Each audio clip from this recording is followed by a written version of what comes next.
বৈষম্য বিরোধী আন্দোলনের শহীদ রনি ও সেলিম মাস্টারের প্রতি শিবগঞ্জ প্রশাসনের শ্রদ্ধা।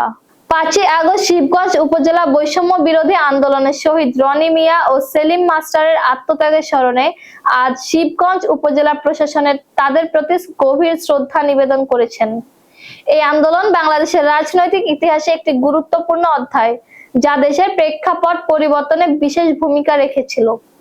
মঙ্গলবার সকালে শিবগঞ্জ উপজেলা নির্বাহী কর্মকর্তা জিয়াউর রহমান এবং শিবগঞ্জ থানার ভারপ্রাপ্ত কর্মকর্তা শাহিনুজ্জামান শাহিন শহীদদের কবরে পুষ্পস্তবক অর্পণ করেন। এ সময় শহীদ পরিবারের সদস্যরা তাদের সঙ্গে উপস্থিত ছিলেন। শ্রদ্ধা নিবেদনের পর শহীদদের বিদেহী আত্মার শান্তি কামনায় একটি বিশেষ দোয়া অনুষ্ঠিত হয়। অনুষ্ঠানে উপস্থিত কর্মকর্তারা শহীদ পরিবারের সদস্যদের প্রতি সমবেদনা জানান এবং তাদের পাশে থাকার দৃঢ় অঙ্গীকার ব্যক্ত করেন।